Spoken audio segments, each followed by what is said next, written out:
का बहुत बहुत शुक्रिया पूरे हिंदुस्तान के मीडिया का। मुझे कार्टून जो मेरे आए पेपरों में वहाँ से भेज रहे हैं, केरला और तमिलनाडु के उनकी भाषा में आए, तो उसका मतलब है वो तमाम सुनते हैं और देखते हैं अलग अलग किस्म के फेवरेबल नॉन फेवरेबल सब कार्टून। अब जैसे मीडिया वाले कहते हैं अपनी अपनी सोच, उसमें नाराज़ और खुश होने की बात नहीं। अच्छे बहुत अच्छे कार्टून भी बनाए हैं। तो पूरे हिंदुस्तान के मीडिया का मैं शुक्रगुजार हूं कि बहुत अच्छी positive by and large positive publicity दी। कांग्रेस से क्यों गया वो सब ने छापा है, मैंने 5 पन्ने की लेटर लिखी, उसमें सब वजूहात हैं, क्या क्या खामियां थी, कब कब हमने उठाया, कब कब लीडरशिप ने क्या, उस पर वो दैट चैप्टर इज क्लोज। उसके बाद हम सब 23 लोग हैं, कई 2-3 साल से सोच रहे थे कि अगर कांग्रेस सुधरती नहीं, हमारी बात सुनने के लिए तैयार नहीं है। सब सीनियर लोग थे, 6 उसमें chief minister, ex chief minister थे, 12-13 कैबिनेट मिनिस्टर थे और कुछ डबल थे मेरे जैसे जो कैबिनेट मिनिस्टर भी थे, चीफ मिनिस्टर। पार्टी बनाने का कोई किसी को टाइम सूट नहीं करता, लेकिन चूंकि हमारे यहाँ इलेक्शन थे, हमारे लिए ये नाउ और नेवर था। इलेक्शन के करने की बात करते तो फिर अकेले चिल्लाते तो क्या फ़ायदा था। तो यहाँ मैंने कहा भाई हम नेशनल पार्टी बनाएंगे, वो सब लोग मिलके जो हिंदुस्तान के हमारे साथी हैं, लेकिन उससे पहले मैं रीजनल पार्टी यहाँ बनाऊंगा क्योंकि यहाँ इलेक्शन है, यहाँ जल्दी है, दिसंबर में भी हो सकता है, मार्च में भी हो सकता है। तो यहाँ लेट हूँ, बल्कि 1 साल लेट हूँ, तो 1 साल का काम मुझे 2 महीने में करना है। तो पार्टी बनाने का भी एक हफ्ता लगा मुझे सोचने में। ये आसान काम नहीं है, घर वालों से अलग अलग होना, ये ज़हनी कोफत भी होती है, परेशानी भी होती है, दुख भी होता है, अफसोस भी होता है, लेकिन अल्टीमेटली इस नतीजे पे पहुंचा कि भाई अब यहाँ बैठ के घर में, अब जो लोग कहते हैं कि ये टाइम था तब साथ देना था, तो 2 साल से तो हमें घर में बिठा के रखा। अरे मैं इंदिरा गांधी के वक्त से स्टार कैंपेनर हूँ। जिस दिन मैंने 2 साल पहले आपको चिट्ठी लिखी, दूसरे दिन ड्रॉप किया, पार्लियामेंट में होने में है। जिस दिन मैंने चिट्ठी लिखी, दूसरे दिन मुझे जनरल सेक्रेटरी से भी निकाल दिया। तो पार्टी में कोई जगह नहीं, स्टार कैंपेनर में नहीं हूँ, पार्लियामेंट में नहीं हूँ, मैं घर में बैठा लोगों से जो हिंदुस्तान भर के आते मिलता, तो मैं कैसे मदद कर सकता हूँ। मदद के लिए तो वो कहते हैं ना ये हमारा टाइम था।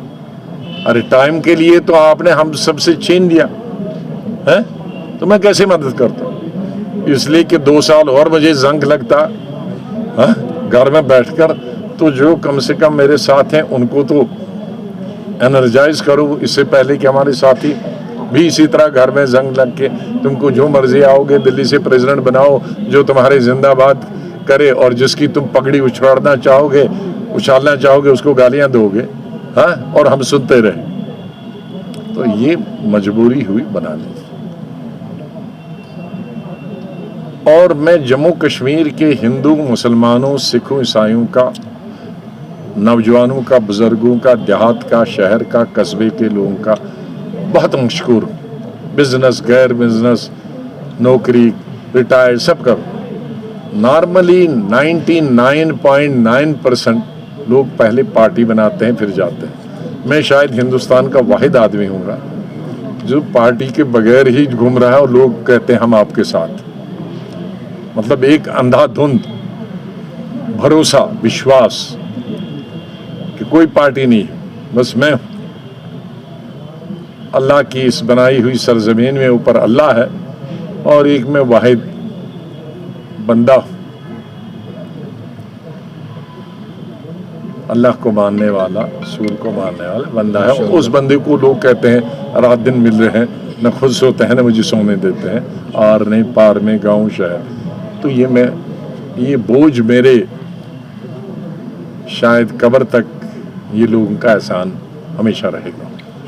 और पत्रकारों का भी, मैं कभी एमपी नहीं रहा बीजेपी से, मैं बीजेपी के साथ हुकूमत में नहीं रहा।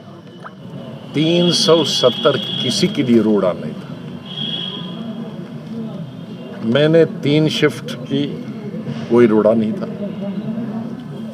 मैंने असेंबली हफ्ते में 6 दिन करी, कोई रोड़ा नहीं था। पूरी पहाड़ खोद लिए सड़कों के लिए, कोई रोड़ा नहीं था। एनवायरनमेंट क्लियरेंस कराई, कोई रोड़ा नहीं था। स्कूल कॉलेजेस का अस्पतालों का जाल बिछाया, कोई रोड़ा नहीं था। ये बीजेपी का कहना, और अगर उस पर मैंने दूसरी तकरीर की, अगर वो नहीं सुनी है तो सुनिए, वो भी 1 घंटे की तकरीर है, जिसमें मैंने एक होम मिनिस्टर प्राइम मिनिस्टर बैठे थे। क्या आपने कहा हेल्थ केयर ये नहीं है? तो मैंने कहा हेल्थ केयर नेशनल एवरेज से और गुजरात से ये ज़्यादा है। हमारा ड्रॉप आउट बच्चों का, लड़कियों का नेशनल एवरेज और गुजरात से ये ज़्यादा है। उस भी सुनी है? नहीं सुनी है? मैं ढूंढवा के आ भी लगा। मैंने 21 चीज़ें ऐसी गिनी हैं पार्लियामेंट में, और 40 में मैंने कहा है कि गुजरात हमसे पीछे, हमारे पीछे है, और कई 30 या 35 में हम नेशनल एवरेज से ज़्यादा है, जम्मू कश्मीर। तो मैंने नतीजे में आखिर में कहा, क्योंकि गुजरात, जम्मू, यही चीज़ें हमारे खिलाफ होम मिनिस्टर साहब ने बताई थी कि ये नहीं हुई थी। चूँकि अब मैं आंकड़े आपकी बुक से पढ़ रहा हूँ, गवर्नमेंट की, इसलिए गुजरात को यूटी बनाओ और वहाँ लेफ्टिनेंट गवर्नर भेजो और जम्मू कश्मीर को अपग्रेड करो। ये भी मेरी तकरीर है, ये भी 1 घंटे की है, और मुझे अफसोस है कि वो तकरीर रिकॉर्डेड है, वो क्यों नहीं, और मैं उसको सर्कुलेट कराऊंगा। ये आप लोगों को करना चाहिए था भाई, वही जिसमें काउंटर किया, तो इसलिए कोई नहीं। अब ये होते हैं, मैं साइंस स्टूडेंट रहा हूँ MSc तक, हमें नंबर मिलते हैं थ्योरी के सिर्फ 20, प्रैक्टिकल के 80। थ्योरी में सब लिखते हैं, जितने कागज़ बर्बाद करोगे हैं उसमें नंबर मिलते हैं। मैंने ये बताया कि इलेक्शन में मैं अपना एजेंडा, मैं, कोई दूसरा बनाए मैं नहीं रोकता, PDP बनाए रोके, NC बनाए और कोई दूसरी पार्टी बनाए, मैं क्यों रोकूंगा? उनकी पार्टी है, एजेंडा वो बनाए। जैसे पहले एजेंडे बने 3 हैं, आपको मालूम है कितने साल से बने, वैसे उनका क्या एजेंडों का क्या हुआ वो भी जानते हैं, मैं भी जानता हूँ। वैसा ही और एजेंडा इस दफ़ा 75 साल में 76वें साल भी एक एजेंडा है। लेकिन मैंने कहा कि मैं वो एजेंडा नहीं बनाऊंगा। इसमें किसी को बुरा नहीं मानना चाहिए, एनालाइज करना चाहिए। कोई भी किसी पार्टी के साथ एसोसिएट होगा, मैं उसका कदर करता हूँ, लेकिन मीडिया को एनालाइज करना,